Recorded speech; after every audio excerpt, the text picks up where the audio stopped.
So what we're going to do first, I'm going to focus on arms, hands to shoulders, is I'm going to have you do some joint rotations. And it's 3 or 4 times internal circles, external circles, just waking up the wrists. Okay. And you're going to be stabilizing the arm so you can focus on your elbow. Okay. All right? You're going to do 3 or 4 turns one direction, 3 or 4 the other direction. That's all it takes. And then we're going to end up with the shoulder. And what I want you to do is go up. And we're going to do clockwise and counterclockwise. And this whole time, I want you connected with the rest of the body. Okay. So support with the core, support with the legs, bring the arm down, a couple circles both directions. All right. Arms are going to go across the body. Keep that core engaged, hips tight, a couple circles each direction, and then out from the body. Okay. Okay?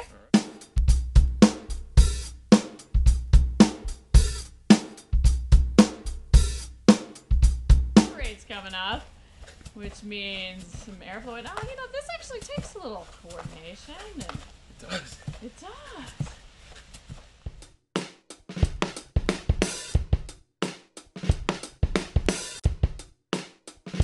Okay, so the next little piece we're going to go to is we're going to run into now more of the dynamic stretching. Okay. Everyone's going to have different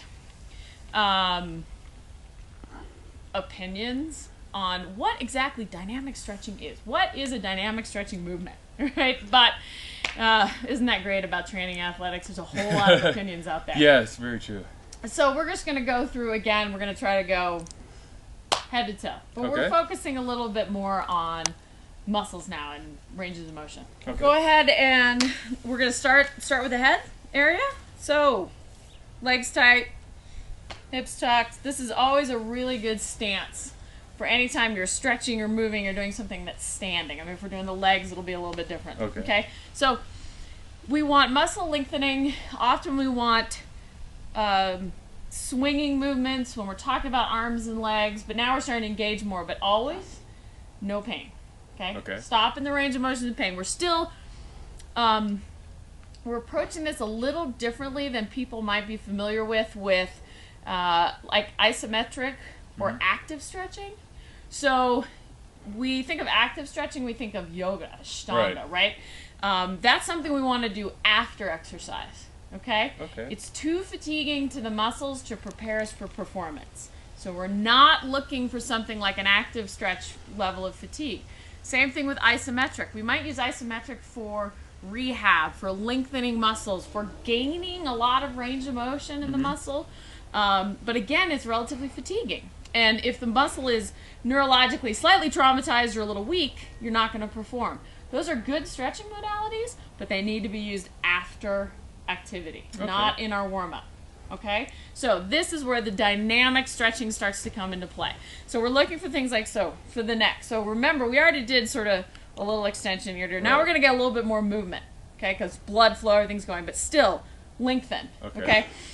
Lengthen, breathe in through the nose, out through the mouth through this whole thing, and we're going to just drop the chin a little, and we're going to do a little circle. Lengthening the whole time. Couple each direction. I don't want you to take this to the extreme of your neck's range of motion. I want this to be a little less than the extreme so we don't get compression. We're just getting length and movement in the muscles. Does that sort of make sense? Yeah, because I could go to here, but I'm really more here. Okay? We're going to go to our arms. So again, lengthening and swinging.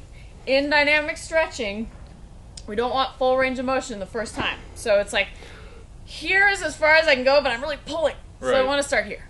So down.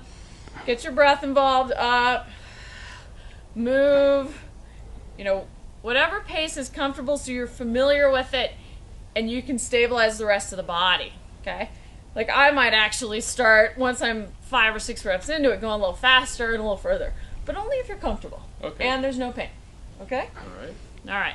We also want to get the arms, I'm going to move over just a little, so smack ya. We're also going to go, across the body. So again, what I like to do when I do this is my right arm's on top and it's on the bottom. So I'm getting a different cross in the front of the body. And again, I might start speeding it up a little if I'm comfortable after a few reps, right? Okay, and then the whole torso. And I kind of like this with my arms out. Some people do it with their hands and their hips. We already kind of did this in the joint. Some of these things seem a little similar, but there's a little more speed. So some people might do a torso twist with their eyes like this. I'll do it sometimes with my arms out and let my arms kind of pinwheel with me a little bit. But always look. Finish the rotation looking. Okay. And go a little bit further each time. So. And here it's okay to turn the hips. Yeah.